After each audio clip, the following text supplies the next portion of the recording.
I love God of War, and when I say this, I mean this.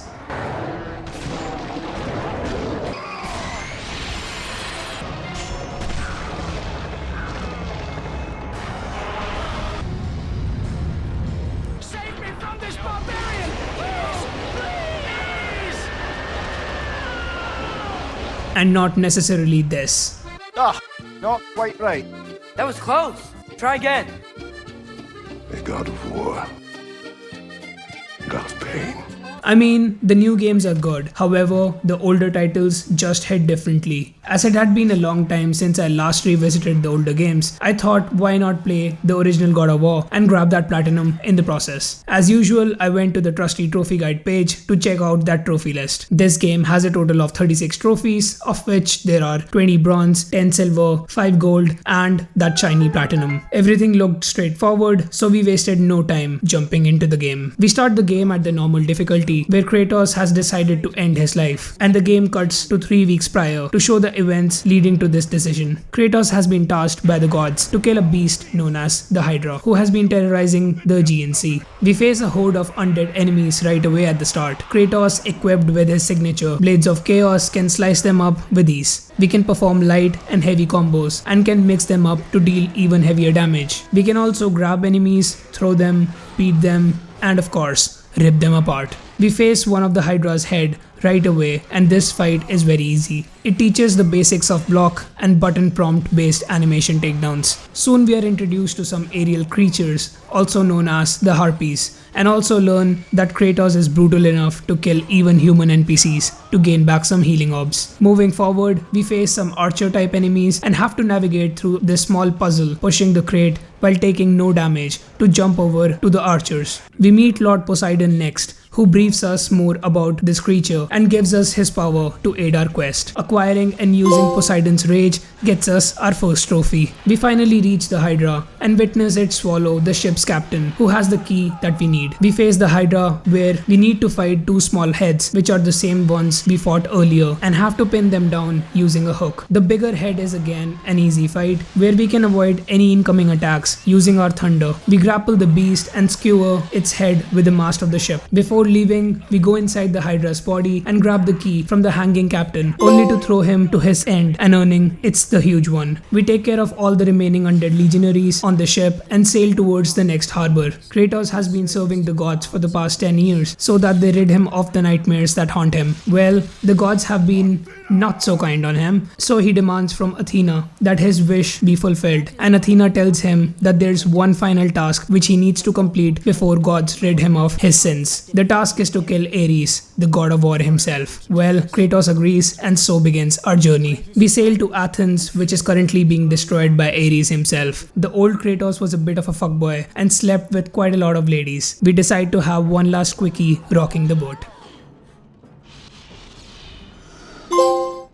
We are welcomed at the gates of Athens by some legionaries, followed by some minotaurs who are gruesome and give out some green orbs on takedowns. Killing the first wave of minotaurs earns us an easy trophy. We fight our way through with a couple of Cyclops enforcers who have this cool spiky cannonball-like weapon. Up next, we see Aphrodite, who for once doesn't demand sex from us. She offers us a new power and tasks us to kill Medusa, who luckily spawns right at the spot. Beheading Medusa, we gain the ability to turn enemies into stone statues, and of course, our next trophy. Up next, we come across this hologram of the Oracle of Athens, who can guide us on how to kill a god, and also see Ares in the distance destroying Athens. One thing which I forgot to mention so far is the Gorgon Eyes and the Phoenix Feathers, which we need to collect in order to increase our overall health and magic meters. We have to collect a total of 18 of each of them in order to maximize the meters and gain 2 trophies in the process. So I was making sure to collect them as I went through the different areas. In one way or another, we are constantly shown what a beast Kratos is and how people around fear him, which makes the player wonder what did he actually do to earn such a reputation.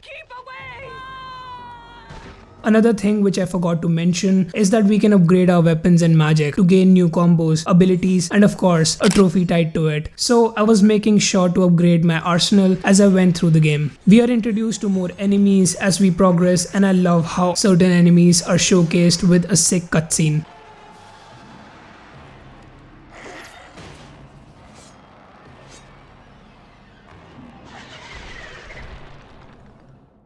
Up next, we are contacted by the King of Gods himself, who gives us his lightning ability and another easy trophy. I think this and Medusa's Gaze were the two abilities which I would rarely use, as the Poseidon's Wrath was so overpowered. However, I now find these very handy to use in certain tricky situations. Anyways, we see the Oracle get kidnapped by a group of harpies and have to rescue her. On our way to her, we also come across this old grave digger who's digging a grave for us. Well folks, for those of you who don't know, he's Kratos'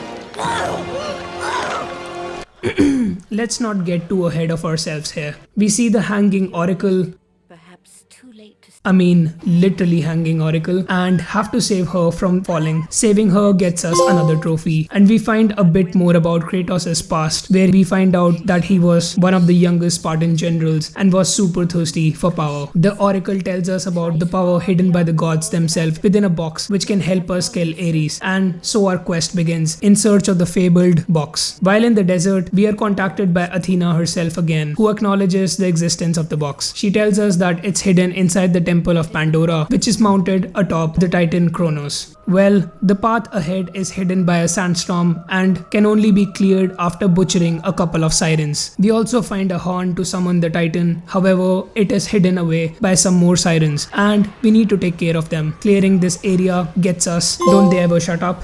We blow the horn summoning the titan and quickly jump on his back and start climbing up. It took Kratos 3 days to make it to the temple's entrance, which is blocked. We meet the body burner guy, who is tasked by the gods to burn the bodies of anyone who dies inside the temple, and he opens up the way. Right at the entrance, we are greeted by these huge cyclopses, which tells the player that the path ahead is not going to be easy. We make it inside the temple, which is like a labyrinth full of traps and challenges. The next god we meet on our journey is Artemis, who grants us her blade to aid in our quest, which gets us Swordman. I rarely fight using this weapon, as I find the OG blades more fun to use and get that combo meter going on. Talking about combo, we have 2 trophies which are for getting 100 and 200 combos. There are many places in the game for easily achieving these numbers. While in the depths area, after collecting the Shield of Hades, we have to face a huge number of legionary enemies, and I use the L1 plus X combo in air to get them easy hits, earning both the trophies. Up next, we get Kratos' Marble Collection for collecting all the 18 Gorgon Eyes, maxing our health. The lower part of the temple has 3 challenges that Kratos must complete in order to reach the upper sections of the temple. We complete the first challenge of Atlas using Atlas's statue to throw the world boulder, unlocking the path ahead, which gets the ball rolling. Oh, and also, while in this area, we find a secret Muse key. There are 2 Muse keys in the game, which can unlock a secret room in the temple and are also needed for a trophy. Up next, we grab the head of the son of the architect of this temple, which serves as a key to our next challenge. Trust me when I say this, that this part is the most difficult thing in the game, especially using the PS3 controller to mash that R2 button. I'm so glad that these kinds of bullshit button mash prompts are no longer used excessively. While on our way to the next challenge, we are shown a bit more of Kratos' past and how he almost died during the battle against the barbarians and begged Ares for help. Ares! Destroy my enemies, and my life is yours. We are introduced to a new enemy type, which are these little Cerberus pups who look harmless, but trust me, are the most annoying enemy type in the game, as they can transform if not taken care of quickly. Clearing the first wave of these pups and dogs gets us roll over and die. We also find the second Muse key around this area, unlocking key to success. I love how we can see the temple moving on the Titan's back while we are on the cliffs. It's a very small detail, but such a cool one. We reach one of the most controversial areas of the game, where the gods demand a sacrifice in order to move forward. We must burn this soldier, which again showcases how brutal Kratos is. I think the old EU version of the game had an undead enemy inside the cage instead of a living soldier. Anyways, we complete this sacrifice, unlocking Totally Baked.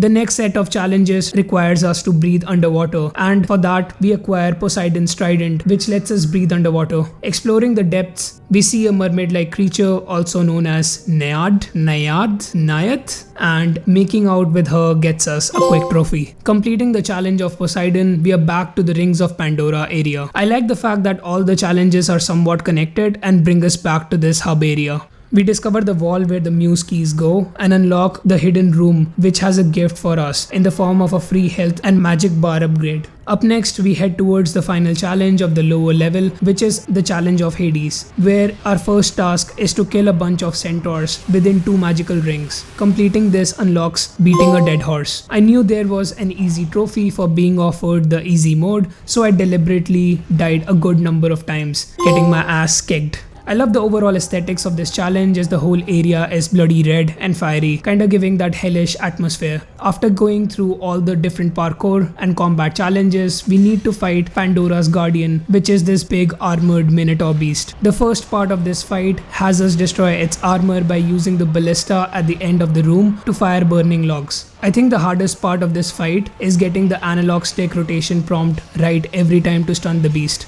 After chipping away its armor, it's revealed to us that it's undead and we need to deplete its health bar and shoot off one final log to impale it with the wall. Finishing this fight gets us taking the bull by the horns. We acquire the head of the architect's second son and meet Lord Hades, who offers us our final magical ability, which is the best and the most overpowered. Oh, and we get a trophy for unlocking it. Completing all the 3 challenges, we reach the upper sections of the temple where we are greeted by satyrs, who are these man-goat-like creatures. Boy, are they quick and can give us a good beating if we aren't careful. This is where I found Medusa's head to be the most useful, freezing them to quickly shatter them into pieces. Clearing this area unlocks Scapegoat. In the cliffs, we see another flashback of how Kratos swore his allegiance to the god of war and got the Blades of Chaos in return, saving him from the barbarian king. We come across this room which is full of spikes and we need to push a box from one end to another quickly in order to jump across and escape the spikes. The reward for completing this room is the necklace of Aphrodite and of course a bronze trophy. We need to complete another challenge in order to gain the necklace of Hera, where I found all the phoenix feathers needed for the final magical upgrade, unlocking Stick It in Your Ass, cap. We come across another challenge where we must unlock 3 doors and jump across the moving platforms and saw blades. Completing this area, we find the body of the architect's wife, whose head we need to access the final challenge. Ripping it off unlocks Headhunter. The final challenge has us fight a wave of undead archers and harpies while the floor of the hallway is moving and the sides are filled with traps. Boy, can this area be a headache. Completing it, we get our prize in the form of another trophy and Pandora's box itself. Ares knows of our intentions and throws a stone beam towards us. While dragging the box out of the temple, the beam impales us to death while we see Ares' harpies take away the box. We see the visions which haunt Kratos, the one where he killed his wife and daughter, which explains how he became the ghost of Sparta. His skin white with the ash of his dead family. The ghost of Sparta had been born. Even in death, Kratos is determined to complete his quest and he grabs hold of the dead ship captain's soul and climbs back up. You won't drag me down to that cursed river! There is a task left for me above. I will see it completed. You again? Oh.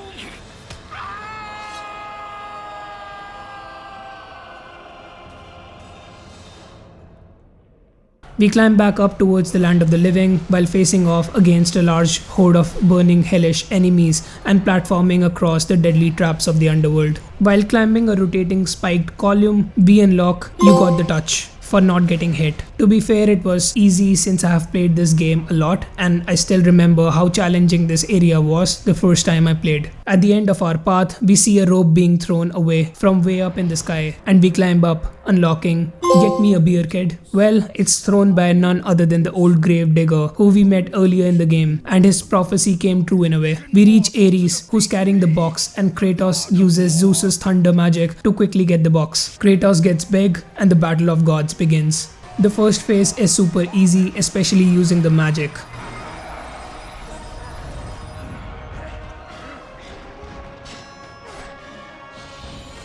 Let the rage of the gods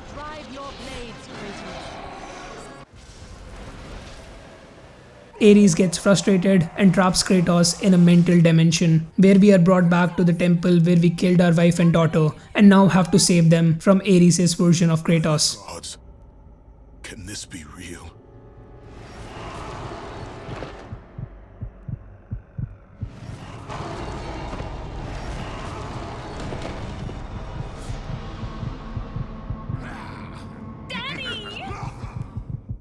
Ares! There is nothing you can put in my way to stop me! I will save my family!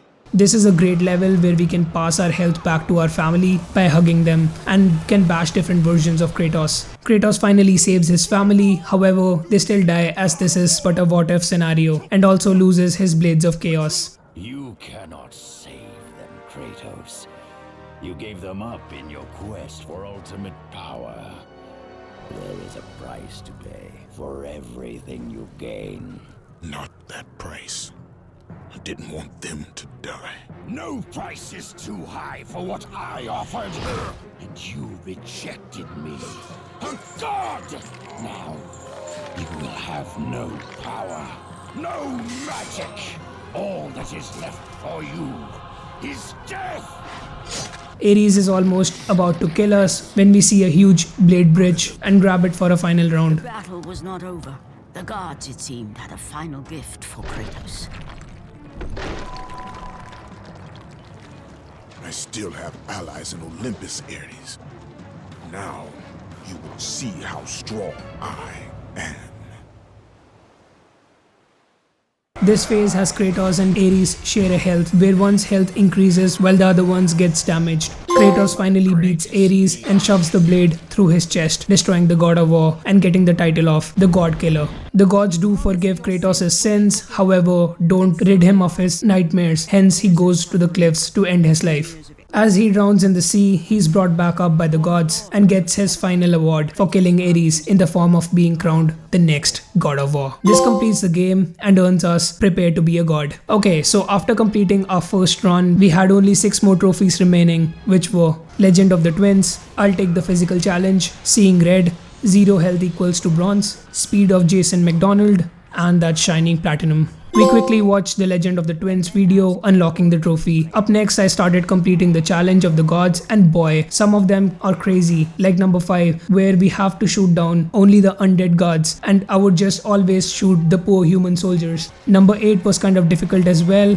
due to the low health, no magic, and of course fuckload of enemies. And the final challenge is just horrifying. I think it took me like an hour or 2 just to complete the final challenge, where we need to kill the enemies to move the platform upwards. However, the major issue here is that these goat fucks would just one shot push me off the platform. Damn, this was so frustrating and I was this close to throwing my controller at the TV. Anyways, after the endless suffering, we completed getting I'll take the physical challenge. Up next, I read about the red orb glitch, where we can just endlessly button prompt Ares into phase 2 and fail the final prompt to gain a big chunk of orbs. So I grinded a bit here on the boss save till I had enough orbs to max out all the weapons, unlocking Seeing Red. Up next, I started my second playthrough for the speedrun trophy wearing the business tycoon outfit. I also opened a health crate while my health was full, unlocking 0 health equals to bronze trophy. The run was fairly easy thanks to the 4 times damage buff due to the outfit, which made everyone on my way feel like a joke. And I was also rolling through most of the sections, skipping the fights. I completed the run under 4 hours, unlocking Speed of Jason McDonald and the Trophy of Zeus. The overall experience was great, as you know, nostalgia reasons, and it was a quick platinum as I needed a break from the lengthier open world titles. Well, if you have made it this far and liked the video, then please hit the like button, subscribe to my channel as it really helps motivate me further to make more content, and comment below your favorite God of War game or any recommendations you have for me. With that said, I'll take my leave. Bye bye.